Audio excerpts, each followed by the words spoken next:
Bismillahirrahmanirrahim. Assalamualaikum warahmatullahi wabarakatuh.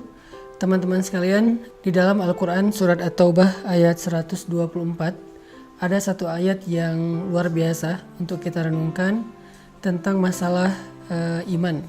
Allah Subhanahu wa taala berfirman, A'udzubillahi minasyaitonirrajim. Bismillahirrahmanirrahim. Wa idza ma unzilat suratun faminhum man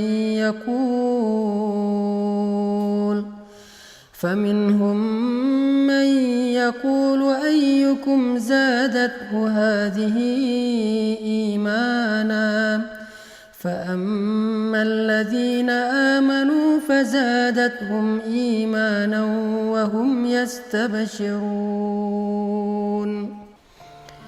Dan apabila turun surat di antara surat-surat Al-Quran, maka sebagian dari orang-orang munafik bertanya kepada teman-teman mereka, siapakah di antara kalian yang bertambah imannya dengan turunnya surat ini? Maka sesungguhnya orang-orang yang beriman pastilah bertambah bagi mereka iman dengan turunnya ayat Al-Quran dan mereka merasa gembira karenanya. Shadaqallahul azim. Teman-teman sekalian, kita sering mendengar ungkapan dari para ulama bahwa iman itu yazidu wa yanqus, bertambah dan berkurang. Iman kita pada tabiatnya tidak selalu stabil. Ada kalanya dia dalam keadaan nyaman, dalam keadaan kuat, tapi ada kalanya juga dia dalam keadaan drop, dalam keadaan lemah. Sedangkan kita selalu membutuhkan iman kita 24 jam dalam sehari. Kita butuh iman kita seperti kita butuh udara. Karena dengan iman itu, jiwa kita bisa hidup. Karena dengan iman itu, hati kita bisa bernafas. Kita butuh iman lebih daripada kita butuh pulsa dan butuh handphone. Bahkan banyak orang yang ketika keluar rumah lalu melupakan handphonenya, pasti dia akan kembali lagi ke rumah walaupun dia sudah jalan jauh, saking butuhnya dia terhadap handphone. Dan begitu juga kita dengan iman. Kita nggak bisa keluar rumah tanpa membawa iman. Kita butuh iman dalam banyak adegan hidup kita. Kita butuh iman ketika kita sedang diuji supaya kita tabah dan sabar. Kita butuh iman dalam ibadah supaya kita khusyuk, supaya kita semangat. Kita butuh iman ketika kita bermuamalah, bergaul dengan orang lain supaya kita berlapang dada terhadap sikap-sikap orang lain yang kadang tidak berkenan buat kita. Kita butuh iman ketika kita sedang menghadapi orang yang jahil agar kita mampu memaafkan kesalahan mereka. Kita selalu butuh iman dalam keadaan apapun. Bahkan ketika kita dapat nikmat agar kita menjadi orang yang bersyukur. Bahkan ketika kita dalam hubungan rumah tangga pun butuh iman. Dalam bertetangga juga butuh iman, karena Nabi SAW bersabda, La yu'minu ahadukum hatta yuhibba li akhihi ma yuhibbu li nafsi. Iman seseorang itu tidak akan sempurna sampai dia mencintai saudaranya seperti dia mencintai dirinya sendiri. Kemudian, man kana yu'minu billahi wal yaumil akhir fal yukrim dhaifah, fal yukrim jarah. Siapa yang beriman kepada Allah dan hari akhir, hendaklah dia memuliakan tamunya, hendaklah dia memuliakan dan menghargai tetangganya. Artinya semuanya berlandaskan iman. Sehingga iman adalah salah satu kebutuhan yang cukup penting dalam hidup kita. Bahkan mungkin lebih daripada udara untuk kita bernafas, lebih daripada air untuk kita minum, lebih daripada makanan untuk kita makan. Kita butuh iman lebih dari semua itu. Nah, saking pentingnya iman dalam kehidupan kita, sampai para ulama mengumpamakan iman itu seperti akar. Lalu pohonnya adalah sabar, dan buahnya adalah kebaikan-kebaikan yang kita lakukan dalam kehidupan kita.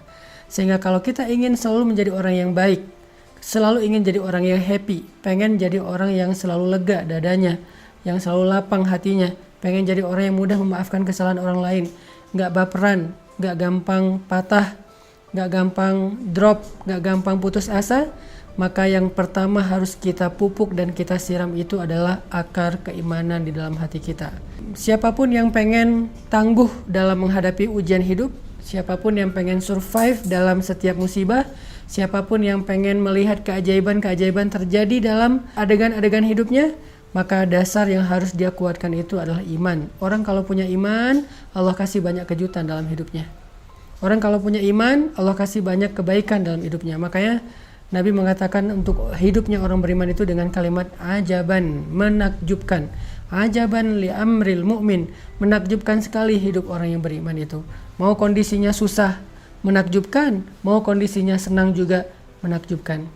Nah, pertanyaannya adalah ketika kita butuh iman kita untuk selalu bisa stabil, kalaupun dia berkurang tidak drop, dan mudah-mudahan dia bisa selalu bertambah, gimana cara kita untuk bisa menjaga keimanan? Gimana cara kita nge-recharging iman? Gimana cara kita nge-refresh iman? Teman-teman sekalian, pernah nggak teman-teman ngerasain saat-saat ketika hati kita tuh rasanya kayak dekat banget sama Allah? Hati kita rasanya kayak kangen banget sama Allah, kangen sama Rasul. Rasanya ibadah itu kayak nyaman gitu kan. Membaca Al-Quran nyaman, sholat malam itu nyaman. Bahkan sebelum tidur kita jadi kangen pengen tahajud. Kapan ya tengah malam pengen bangun, pengen doa sama Allah. Sholat itu bisa nangis, doa itu bisa nangis. Kapan? Rata-rata jawabannya kita bisa merasakan suasana hati senyaman itu ketika lagi banyak masalah. Padahal kita bisa merasakan hal yang sama tanpa harus menunggu datangnya masalah. Gimana caranya? Duduklah dalam majelis ilmu. Ketika kita mendengar nasihat-nasihat para ulama, ayat-ayat dibacakan, hadis-hadis disampaikan, cerita-cerita dikisahkan, saat itu kita akan merasakan kelezatan iman yang sama seperti yang kita rasakan ketika kita sedang diuji. Dan perasaan itulah yang bakal jadi bahan bakar dalam hidup kita untuk bisa melanjutkan perjalanan hidup, melanjutin traveling atau trip dalam kehidupan kita, menghadapi tantangan dalam hidup kita butuh bahan bakar banget. Dan bahan bakar itu lazzatul iman atau halawatul iman, manisnya iman di hati kita. Jadi penting banget kalau teman-teman ngeluarin budget buat nambah kuota handphone, harusnya budget yang lebih besar berani kita keluarkan demi menambah kuota iman. Kalau teman-teman bersusah payah olahraga supaya bisa keringetan, supaya sehat fisiknya, harusnya tidak ragu-ragu untuk bersusah payah dalam mencari ilmu untuk menambah iman. Kalau teman-teman sabar untuk ngecas handphone, menunggu 1 jam supaya handphone bisa dipakai lagi, harusnya teman-teman juga sabar duduk di dalam majelis ilmu 1 jam, 1 jam setengah, 2 jam supaya iman kita bisa full dan bertambah kembali.